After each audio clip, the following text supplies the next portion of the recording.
자, 다음 소식은 최근에 많이 좀 이슈가 되고 있습니다. 최근에 언론들이 많이 관심을 갖고 있는 이 제3지대와 관련된 부분입니다. 그러니까 얼마 전이죠. 그러니까 추석 연휴가 시작이 되자마자 소위 말하는 이준석, 이낙연이 합당을 했어요. 이거 뭐라고 부르는지 아십니까? 요즘 당? 개혁신당?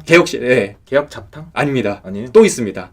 갈락탕. 갈락탕. 네, 갈비 낙지 정당이라 가지고요. 갈락탕이라고 불리고 있는데, 자, 이 합당을 했어요. 선생님 합당 보셨잖아요. 네. 너무 갑작스럽게 합당도 했지만 어떻게 보세요, 이거? 색깔이 되게 다채로웠습니다. 네. 긍정적으로 또 좋게 좀 효자해 주시네. 좋게 좀 표현은 제가 한때 모시던 분이기 때문에 네, 그러니까 지금 색깔이 다채로웠다 말씀하시는데, 다채롭고, 네, 사실 뭐 색깔이 다채롭다라는 게 정당의 입장으로서는 좋은 건 아니잖아요, 사실은요. 이게 그 국민들이 이제 뭐 그동안 이제 투표를 해왔던 양당 체제에서는 이게 민주당 쪽도 있고 국민의힘 쪽도 있고 이게 독특한 색깔이 있었기 때문에 선택지였습니다. 맞아요. 근데 지금 좀 잡탕이라고 표현하는 게 좀 사실 이제 비하적인 발언이긴 한데 이 제3지대의 이제 합당을 통해서 이제 그 구성된 구성원들을 보면 문재인 정부의 총리를 하셨던 분과 국민의힘의 당대표를 하셨던 분이 이제 섞이다 보니까 이분들이 어떠한 색깔을 낼 수 있을까? 양당의 색깔을 그대로 이제 간직한 채 좀 이게 섞이지 않는 물과 기름과 같은 그런 상황에서 이제 색깔을 보여줄 것 같은데 이게 기존의 국민의힘 그 민주당과 뭐 좀 차별되는 부분은 아닐 것 같다는 생각이 좀 들거든요. 그래서 이게 좀 그 합당이라고는 표현은 하지만 자신들이 필요에 의해서 이제 뭉쳐진 그냥 연합체일 뿐이다. 네, 뭐 그렇게 비춰지는 부분도 그러니까 있습니다. 사실 이게 섞여야 되는데 물과 기름으로 섞이지 않을 가능성이 매우 높고 사실상 자신들의 자기 정치를 위해서 뭉친 게 아닐까라는 말씀을 해주신 건데요. 그러면 변호사님은 지금 이 합당 과정에서 이 3지대라는 개혁신당이 결말이 어떻게 될 거라고 생각하십니까? 그 제가 뭐 최근에 이제 뭐 이준석 그 개혁신당 대표가 그런 얘기를 했죠. 위성정당 안 만든다.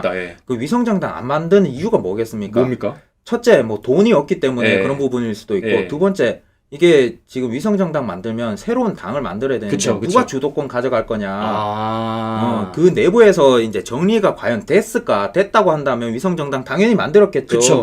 근데 그것도 안 됐으니까 지금 위성정당 못 만들고 있는 거 아닌가. 저는 이제 그런 의구심을 지울 수가 없습니다. 그러니까 결국에는 지금 이 이낙연과 이준석이 결국에는 어쨌든 간에 합당을 하는 과정에서 누군가는 한 번쯤 고개를 숙여야 되는 것이고 주도권을 내줘야 되는 것인데 지금 이낙연도 이준석도 서로 주도권에서 양보하지 않은 채 사실상 이번 총선 그 만을 위해 가지고 합당을 했다는 거 아니겠습니까? 지금 그 뭐 그런 의구심을 가진다일 뿐이지 그게 이제 사실이라는 건 아닌 거예요. 근데 뭐 이게 당을 만들고 이제 별도의 위성정당 만들려면 결국에는 돈과 조직이거든요.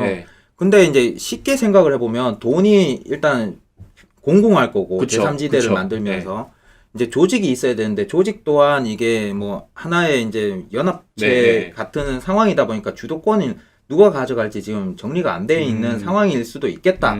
그런 관점에서 본다면 위성정당 만드는 게 유리함에도 불구하고 안 하는 거예요.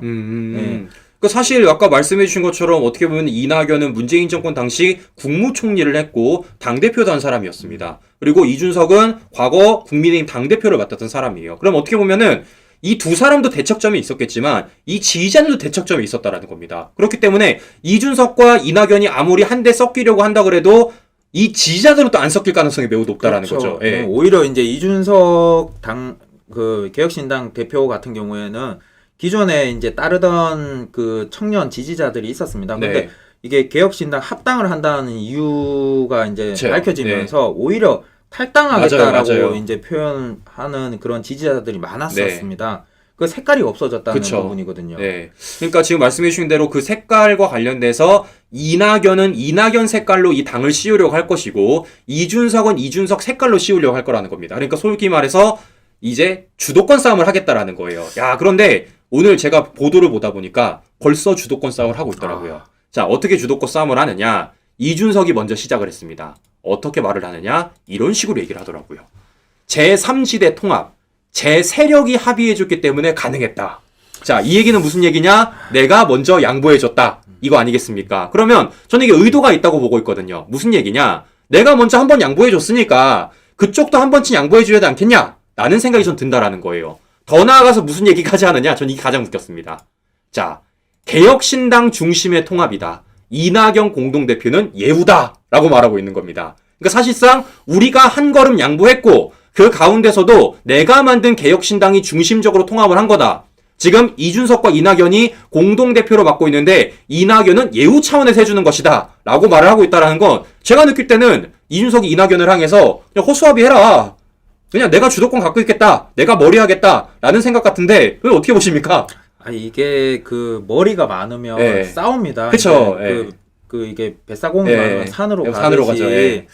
이게 뭐 그 저쪽 그 제3지대도 좀 정리가 좀 되는데 시간이 네. 좀 걸릴 것 같다. 네. 근데 60일 내에 과연 가능하겠느냐? 또 기간이 있군요, 또. 네, 뭐 그런 의구심을 지울 수가 없습니다. 네. 그러니까 지금 보시는 것처럼 벌써부터 주도권 싸움을 하고 있고 그 주도권 싸움 내에서 벌써 이준석이가 한마디를 던졌다라는 겁니다. 그럼 이제 이낙연 쪽에서도 머리가 아프겠죠. 이걸 어떻게 해야 될지.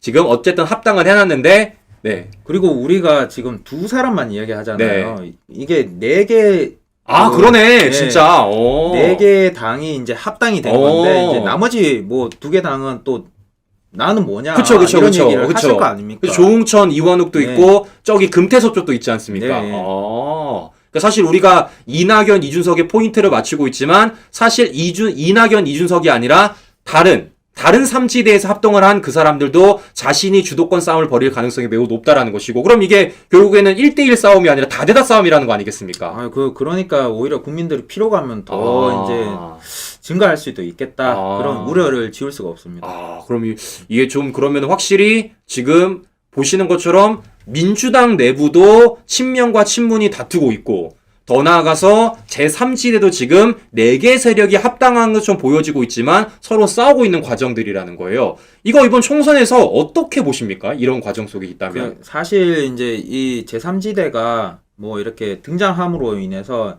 피해를 보는 정당은 양당 중에 국민의힘보다는 오히려 민주당 쪽이 피해를 더 볼 가능성이 큽니다. 왜냐하면 이게 수도권 내에서 이제 지금 제3지대에 이제 참여하셨던 분들이 민주당 쪽 인사들이 좀 있습니다. 그리고 그 호남 쪽으로 넘어가면 그 이낙연 그 전 총리가 그쵸.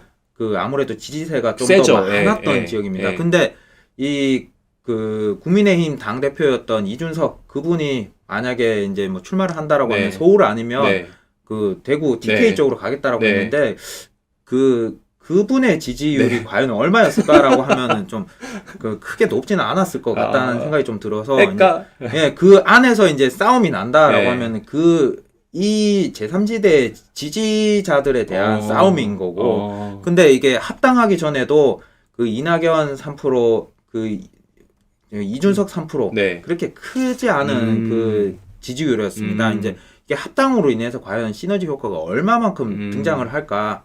그건 좀 시간을 두고 지켜봐야 되겠지만 제가 뭐 개인적으로 이제 국민의힘 지지자여서인지는 모르겠습니다만 크지 않을 거라고 저는 생각합니다. 그러니까 지금 변호사님 분석으로 따르면은 이 3지대가 합당을 했지만 결국에는 이 당이 과연 합당이 정말 될지 정말 잘 섞일지에 대해서 의문이 드는 것이고 설령 잘 섞였다고 하더라도 그것에 있어서는 민주당이 더 타격이 크지 국민의힘 더 타격이 크지 않는다라는 말씀을 해주신 겁니다. 자 그렇기 때문이라도 어떻게 보면 이 총선에 있어서 제3지대는 우리에게는 굉장히 나쁘지 않다. 뭐 긴장은 해야 되겠지만 뭐 이게 호재로도 작용할 수 있는 부분으로 활용을 해야죠. 자 이런 식으로 있다라는 것이고 저는 그렇기 때문에 조만간에 좀 궁금합니다. 과연 이낙연 측에서 어떻게 나올지. 그러니까 우리 실제 윤석열 대선 후보 당시 캠프에 계셨잖아요. 그때 이준석이 당대표로 있으면서 소위 이제 이준석이 연습 문제란 걸 내면서 뭐 윤석열 당시 후보에게 뭐 지하철 출근길 인사를 해라 뭐 해라 얘기 많이 하지 않았습니까? 그 지켜보셨지 않습니까?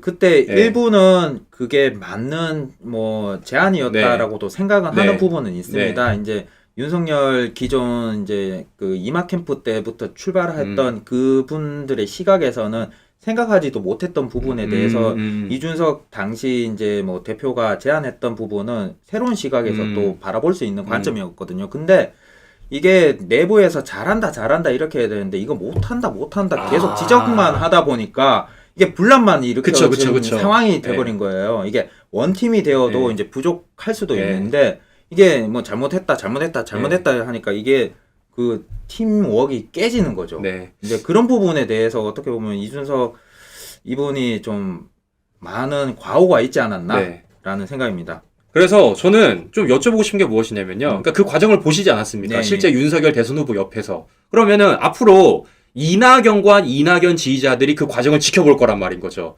그분들한테 혹시 해주고 싶은 얘기 있으십니까? 잘 극복하십시오.